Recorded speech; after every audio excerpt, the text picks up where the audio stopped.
Hey everyone, welcome back to Vertical Playpen. And I am really excited today because we're delving into how do we protect our bodies? How do we also create great programming? And we're looking at it from two lenses. I have Tom Swales on, who is self declared as a movement nerd. I remember reading that somewhere. I love that phrasing. And you're a passionate physical therapist and strength coach with over 2 decades of experience. So I'm excited to have you on. Tell me first, before we get into some more things, tell me a little bit about the AMT system that I am going to link in the description. Where does that come from? What was the desire behind it? What was the core behind it? And what's your thoughts on it? Yeah, thanks, Phil. The AMT, it was like most things, it solves your own personal problem. So coming out of physiotherapy school, you're excited to apply what you know. And then you realize, well, what I learned is not really applicable. So I have the foundation knowledge. So you start taking courses to gain tools, to gain understanding, to gain, to start becoming effective.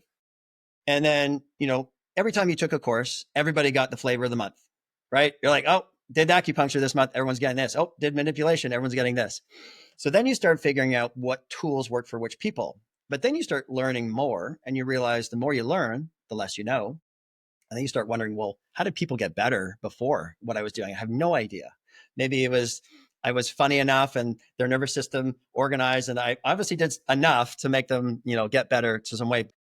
The more we start to learn, the more confusing things can get, and we can get pigeonholed or siloed into, oh, you know what? I'm just gonna do IMS on everybody, or I'm just gonna do shockwave, or I'm gonna do whatever it is. But the problem with that is it doesn't work for everybody. It works for certain things, but you need to understand when to apply those. So I had a lot of confusion in my practice as I started to develop, knowing which tool to use on the right person at the right time and for the right purpose. I needed to figure out, well, what are some fundamental principles that every single human being rely on and run on? And when I started to distill down what we do, when I started studying more neurology, physics, chemistry, we kind of break down into these five fundamental principles of psychology, neurology, biology, and chemistry and physics.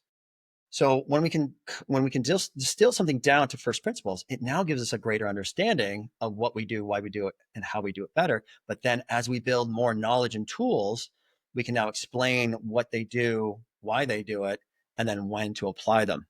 Okay. So give you an example. Every conversation, every first appointment for an assessment, what do we have? We have a conversation, right? That conversation I need to be good at to create connection. The connection creates trust. The trust creates safety. Well, now if the person feels safe from a psychological perspective, their neurological system will start to shift from that sympathetic fight or flight to parasympathetic. Now that I've got them into that state of change, now anything I do from a manual therapy perspective or from a modality perspective, their biology is going to respond better, especially if I apply it to the right area. Now, if I understand what's happening with their biology, I have to look at their chemistry. What does that mean? Well, now we're looking at breathing. If they're hyperventilating, their CO2 and carbon dioxide, or carbon dioxide and oxygen, are out of balance. Their nutrition matters because everything is molecular. And then when you look down on the last one is physics. Well, what are we talking about there? Everything works on these fundamental laws in the three-dimensional world, right? We are physical three-dimensional beings that live in a three-dimensional world. When we understand the rules of that, of friction, gravity, well, then now we can understand when we apply movements to the body and adaptations, now the biology, chemistry, and the nervous system start to kind of fall in line. The last part would be the quantum physics.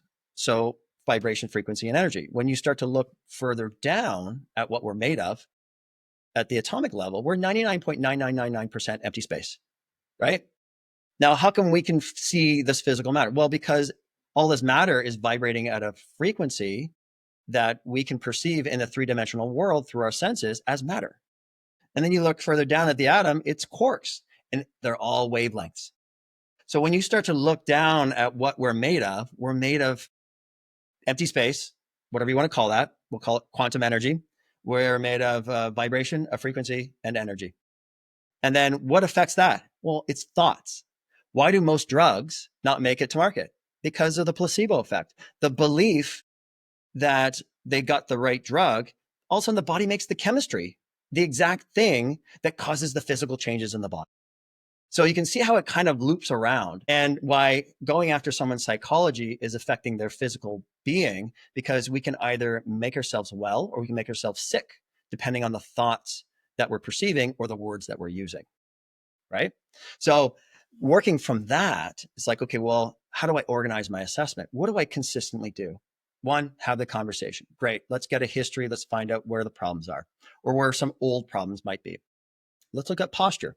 Well, that's a physical representation of the inputs of both the internal and external body. If the body's side bending, I'm like, okay, well, you're side bent, but we don't know why. Are you protecting something here? You're avoiding something here? Are you rotated? Whatever.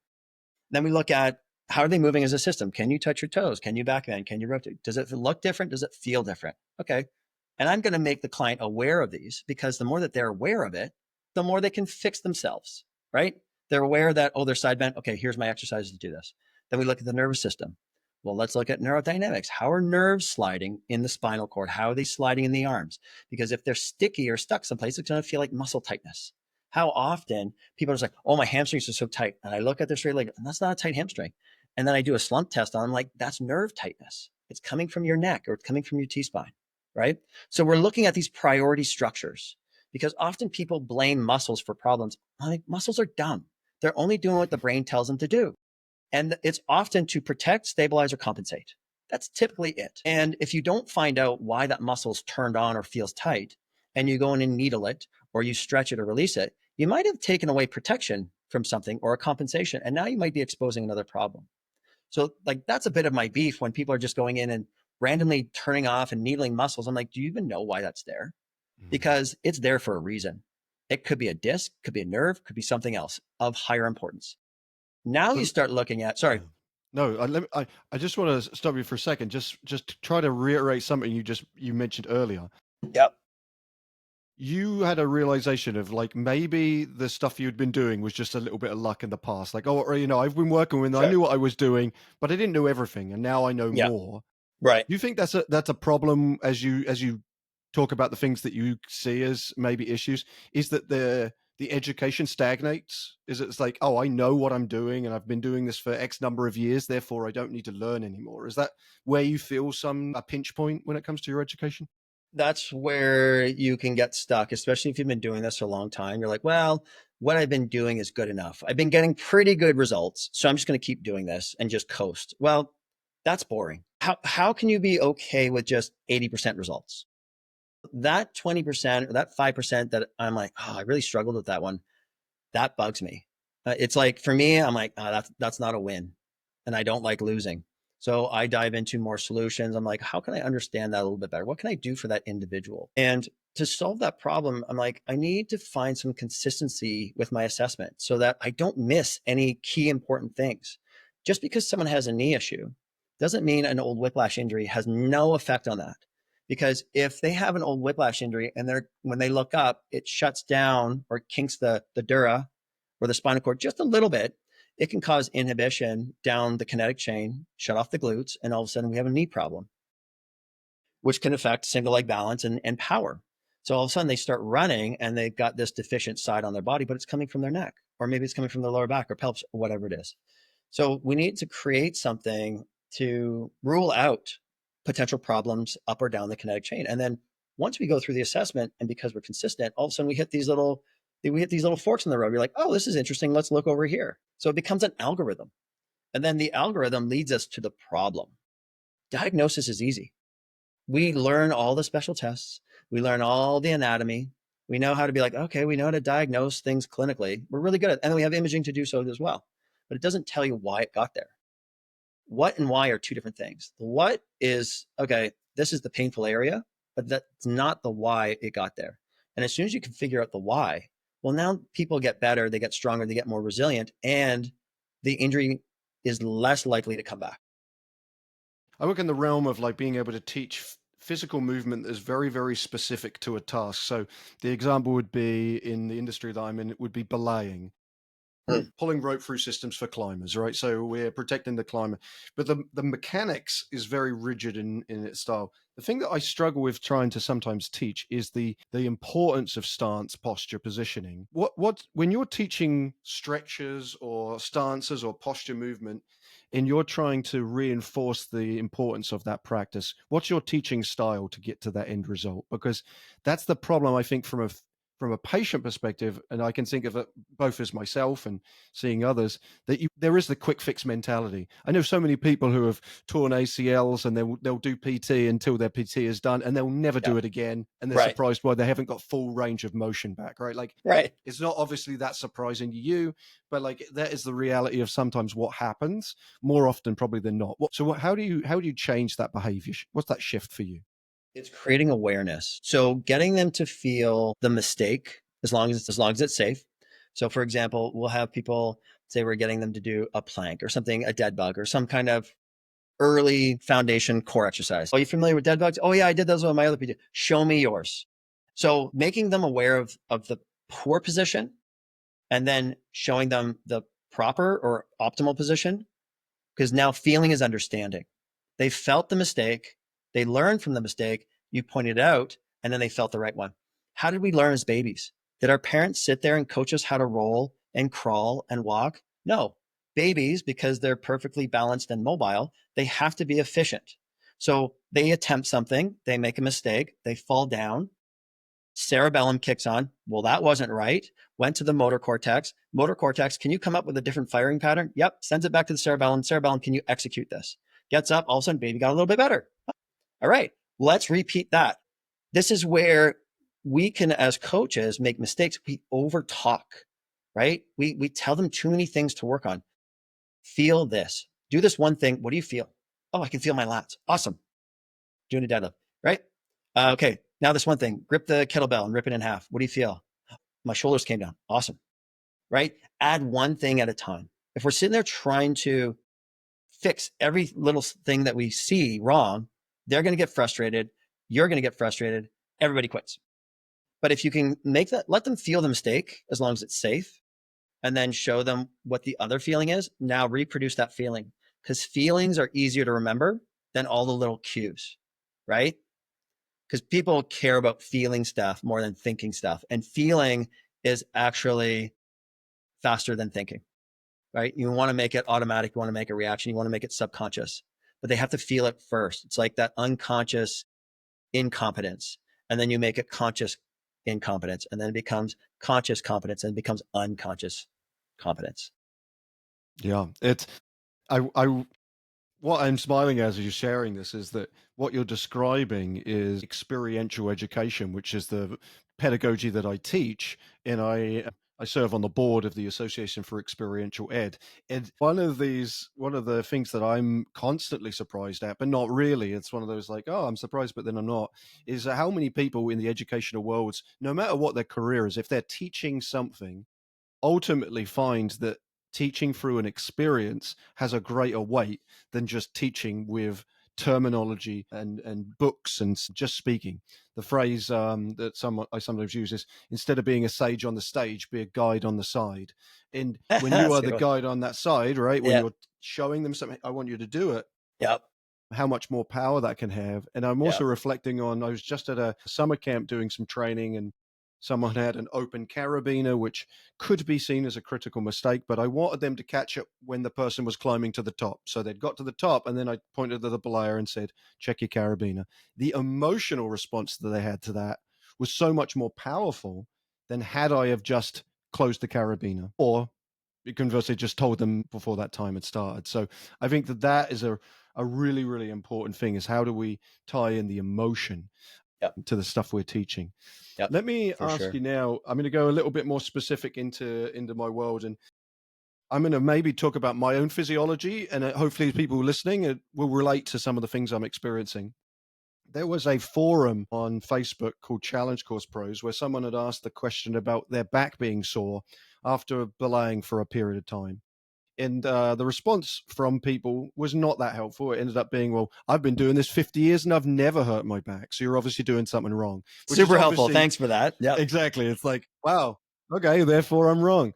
And my thought was like, wow, that's terrible. And of course, other people have experienced it. But I think that in a lot of like adventure industries, there's so much ego, so much this, we just don't want to demonstrate some form of weakness. So I can say I've got deteriorated lower lumbar discs, and I have at the current point I'm dealing with some issues around my neck and my shoulder blades. And as I've been doing this more, I've realized I need to not only teach the mechanics, but I need to teach the physicality of it. How do we protect our body over the long term? There's a lot of bending and twisting that can occur in the field, and so what can people who are belayers, maybe even those who are also climbers, what can we do? Because I don't see enough of this where we're talking about how do we protect our body over the long term. What do I need to be considering? What do others need to be considering about this constant repetitive movement? Yep. Looking up, I'm Yep. constantly looking up as people are climbing, so that's where I'm getting some neck issue. I got back issue from my stance because I'm putting too much pressure on one hip side rather than the other. What do I need to do? What can I do in terms of stretching, fundamentals to protect myself? Yeah. So it comes back to the individual because I'm looking at your body type and I know you're a little bit of a hypermobile. Like you've got a longer neck, Hmm. therefore you've got more range of motion in that neck. And because your neck is a little bit more mobile, your spine is probably a little bit more mobile. So for you, looking at just kind of a little bit of the movement that I've been watching, I want to know, can we maintain, do we have good muscular endurance and control in a relatively neutral position? So what is that going to mean for you? Not a lot of stretching. I bet you have some neuromobility coming from the neck because of the long neck. You probably have mild, if you can't get your chin to your chest without any pulling intent, no, right? You should be able to get your chin to your chest. Yeah, And almost. if you feel at the base of your skull when you do that, if there's a little rope that's popping up at the base of the skull, that's dural tension. That's the tube that goes from the inside of your skull, covers the entire spinal cord and attaches to your tailbone. Well, all of the nerves come out of that. And if that's not sliding up and down or the spine feels unstable, guess what your nervous system is going to do? It's going to tell all the muscles in your spine to lock down and protect it. Why? Because it's the central control hub or the highway that transmits information. And if you damage that, you're in big trouble from a survival perspective. So your body is going to do everything it can around the neck, around your lower back to protect that column and prevent it from bending and twisting because you're doing too much of it. If we get the nervous system, if we get the nerves in around your spine a little bit happier and sliding a little bit more, all of a sudden things are going to feel a little looser. Well, now we have an opportunity to stabilize. So you might need to be doing some rolling patterns, doing some crawling, doing some planks, some supports with the neck in a good position. Do some neck strengthening with a band around there. Do some isometrics, something as simple as this. Like when you feel your neck getting tight, just do a simple isometric for 5 seconds and then watch if it feels better. Because if it's weak or if it's just fatiguing or unstable, adding some tension around the area will make it feel better. Now, for somebody who's a little bit hypomobile or a little stiffer, we don't want to add more tension. We probably need to make sure that joints are rotating and moving like they're supposed to so that energy is transferring across the body effectively and not ending up in the one or two joints that are moving a little bit too well, right? This is the physics side of things. Energy moves to the area of least resistance. If you move a lot in certain joints, you're just going to move more into it. If you don't move at certain points, your body just ignores it and it's just going to transfer forces into the areas that are easier. And that's just energy conservation, right? So at creating some self-awareness through a form of self-assessment, can you stand on one leg for 10 seconds, yes or no? That is a great test to know if you've got the proprioception and the control to stack your body on one leg. And if you can't do it, we got to figure out why. Is it a foot, ankle? Is it knee? Is it hip? Is it core? Is it spine? We don't know, right? Can you touch your toes without any pain? Yes or no? Can you backbend? Yes or no? And um, I created a self-assessment scan for my athletes because they would come in with like 30 different corrective exercises. I'm like, you don't have time for this. Like, Mm. why? Well, these are all the exercises I've collected over the years. I said, well, what if you only need two of them? Well, how do I know that? Well, simple. I have a 3-minute scan. You're going to check the cerebellum, make sure there's no top-down control. Neck flexion, extension, rotation, side bend. Check the shoulders, check a toe touch, back bend, side bend, rotation, single leg balance squat. If you start to get hooked up or any of those movements feel different on one side or the other, then we start to look at T-spine and we look at the hips and we look at the ankles. And all of a sudden, oh, my hip's not opening. Great. Go put a band around that, mobilize it, do some 90-90 transitions, and then stabilize it with some planks. And then go check, oh, my hip's open. Great. Go warm up. So you took a 3-minute scan.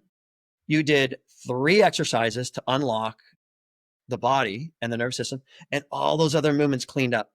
But you found the linchpin that was kind of tying everything down, right? Because the body reorganized. But if you've got this primary area of dysfunction, the body will try and compensate around it, but it creates all these other problems. Mm. But they're usually secondary, tertiary problems that are a result of a primary problem. But you take care of that primary problem, and all of a sudden everything else starts to clear up. Great, guys, you don't need 30 exercises, you need 3. Now go do your general warm up. Let's go train. And I'll send this to you so you Mm. can experience it, because it's hard to say without looking at every individual to say, you know what, everyone needs planks. Everyone needs to do cobra pose. Because if you're hypermobile or you have a spine that doesn't tolerate extension, cobra pose, horrible, right? If you got disc herniation, like repeated flexion, not a great idea, right? So we have to look at everyone's individual anatomy, and that's tricky. But if we can use some form of system of fundamental movements that everybody has to do anyway, and they're kind of precursors for a lot of the stuff that we do. If you can't do these fundamentals and they're causing problems, why are you doing the advanced stuff? So at least now you've got some baseline to create, to look at your movement quality, and then you have got some quick tools to correct them, and then go do your general sport specific stuff. Yeah, and I like the idea that you're saying that there's no cookie cutter, which is like important, right? Like I think the mistake, and I even know I've done this in the past, the whole Google searching thing and finding out I've definitely got cancer. That's the normal end result of a Google search. But My glute's like, tight, glute yeah, cancer. that's what the problem is. But like finding like exercises on YouTube, oh, I'll copy those. And what a surprise, they're not working for me. And maybe Right. it's just because, as you've quite seamlessly suggested, just based on looking at me, you can tell that something I would do versus something Yeah. other people would do. Yeah. I think is really, really, really important. I wonder if you could share, because just to give like there's always, like we talked about, emotions is really tied into learning, but like also stories help us learn. You recently have had an experience where you've had to go through this yourself after getting sick. I wonder if you can Yes. share a little bit about that Yeah. yourself and how that has reinforced what you're sort of suggesting to people listening here. So I went from completely independent, everybody coming to me to solve their pain problems, movement problems, and I'm happy to do it. And then 2023, I got super sick. I had sepsis that put me in toxic shock, where it put me 10 days in the ICU. Heart failure, liver failure, kidney failure, lungs full of fluid, had to go on dialysis, rhabdomyolysis, blood clotting disorder. Thought I was going to lose toes and limbs. I did a total of 5 weeks in the hospital. My ankle got infected. They had to do surgery on that. And I lost 50 pounds in 3 weeks of muscle. And I went from 220 to 170, just like that. And I look in the mirror when I was finally, after 4 weeks, I finally had enough strength to get my walker and walker myself to the bathroom. And I looked in the mirror and I saw my emaciated body and I cried, because I'm like, 44 years of work gone. And I'm like, I'm all crooked and everything's bent because I was bedridden, full of IVs. But I knew that I'm like, well, I know what to do. And I know the people that around me that can help me. So, and I also looked at it as a challenge. I'm like, okay, well, I'm going to put my money where my mouth is. I created this entire system, the Advanced Movement Therapist certification. I'm just going to do it on myself and see the results, because I'm literally going from nothing. I don't remember that ever being, I was never that immobile and dependent on anybody since I was a baby, probably. And I just used the principles of, well, how did we learn to move? Well, from the ground up. So the PT at the hospital would come and get me. I knew them. And they're like, all right, well, what do you want to do? I said, well, put a mat down and I'll just do some groundwork. And I'd roll around for 30, 40 minutes. I get into position, everything hurt, have a little cry, feel sorry for myself, keep doing the work, get into quadruped, work on some neck mobility. So literally I'm trying to strengthen my center, because that's where we first learned to strengthen our bodies, was at the center, out. And then they would get me up, sitting in the chair, in the wheelchair, and we'd do some squats on the bar, and then they would wheel me back. When I got home, same thing. I'd have enough energy to get from the bed to the couch to read a book. Maybe I had enough to get my crutches to go outside, go for a little walk. I have calisthenic bars, 10 push-ups. And then eventually, once I got off the IV antibiotics, because I had to be on those for another 4 weeks, I could finally start to eat food and start putting on weight. So I started just going to the ground, seeing my chiro friend, seeing my osteo friend, or the physios from our clinic would come over and treat me at the house. So it was getting the body work to try and change the inputs to get my body to feel, more aligned. But I'm like, well, just start. How do babies learn to move? Rolling, crawling, holding themselves up. And I did a couple videos on YouTube, as much as I didn't want to. But you see me, I'm all skinny and I'm just like an old man pressing up on the ground. But eventually started crawling, started carrying, started hanging off the bars, doing rows. So I would always do as much as I could. But I'm trying to reorganize the nervous system to its base programming, which is from the ground. And this is oftentimes when we're hurt or injured, we're very good at compensating. And once we get bipedal, once we start walking and standing, it's very energy efficient. So we just try and start fix stuff there. But if you can't fix stuff in the standing position, go back down to some of these early movement patterns and postures, and you'll be surprised. Like, oh, your running is funny, but you can't crawl. That looks funny. And then you can't roll and you can't single leg balance. So like, let's start fixing these. And then all of a sudden they go back up to running. Oh, running's fixed. Well, because we applied some fundamentals back into the system, it reorganized. It's like rebooting the system, right? With the old software. And now the hardware is moving differently. So within 5 months, I was back up to 210. I was swinging my kettlebells. I was, deadlifting 225 again. But the connective tissue I had to still work on because you lose all that spring. But I had to start, doing the isometrics and a lot of hopping to build spring back up. Now I'm back at gymnastics and I'm bouncing and flipping around and snowboarding and, playing a little bit of soccer. The ankle's still an issue, but I'm still working on it. But using that as an example, I wanted to prove to people, yeah, okay, I look and I move this way, but I had to redo it. I had to learn it all over again. And by using the system that I created, that I believe in so much, and I've seen the results with my patients and the physios and the chiros and the osteos who use it as well, the results they get with their patients, it's so quick because they get to that root cause and they find those linchpins and they find what is specifically needed for every individual. And it's rather than chase the pain, they're finding the problem and then making the problem go away really, really quick. So Yeah. I use that story to show people, I'm like, it's not just a regular course, it's a framework and it's a different perspective to organize what you already have into something a little bit more effective, because we learn knowledge, but if it's not organized and systematized in a very specific way, it's just random. And then it creates confusion and then we don't get the results we want. Yeah, it's the story is a powerful story, and it's a good reminder of like thinking that we've got to a point where like, oh, I'm deteriorating and therefore there's no fix to that deterioration. I was sort of reflecting before we jumped on that as I'm getting older, I'm starting to notice those things in my body. My daughter said a phrase, so I'm gonna share this episode with her just to reiterate that just because I'm getting older doesn't mean. But she does circus arts, and so she was doing lyra and silks, and there's very gymnastic performance.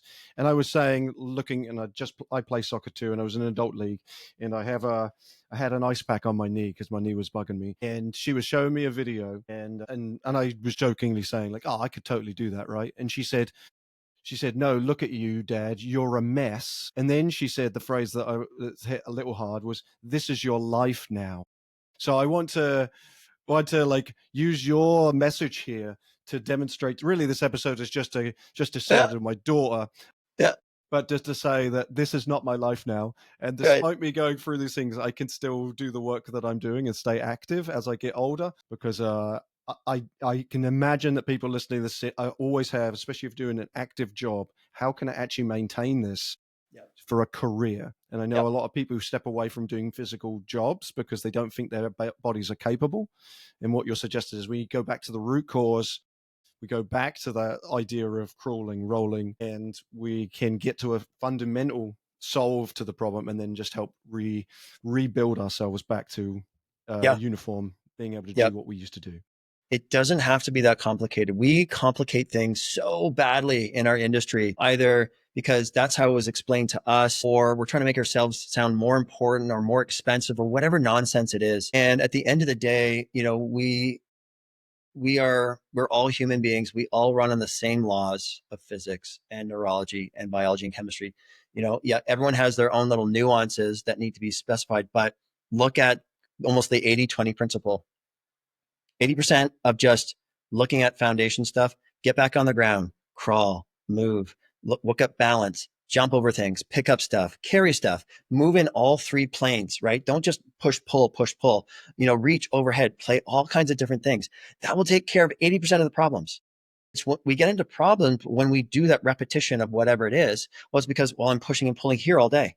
Well, why don't you just do some rotation stuff here? Why don't you get on the ground and open up the hips? Like, add variety, and variety will again take care of 80% of the problems. Just because the nervous system and the brain loves novelty, it loves change, it engages that way. But when it's repetitive, the brain gets bored and then it starts to get efficient. And then we start to overuse tissues. Well, it's just an accumulation of forces because you're not distributing energy across the body effectively anymore. And now we have these repetitive strain injuries. But if you just added a little more variety to whatever it is you're doing, different sports, different activities, yoga, gymnastics, weight training, calisthenics, the body is really good. It's not stupid. It will reorganize itself and take care of most of the problems. And those small little things that are still egging around, well, then fine. Find an expert to find out what's causing that, fix it before it becomes a big problem. Don't ignore Oh, it. thank you. Thank you, Tom. I really appreciated this.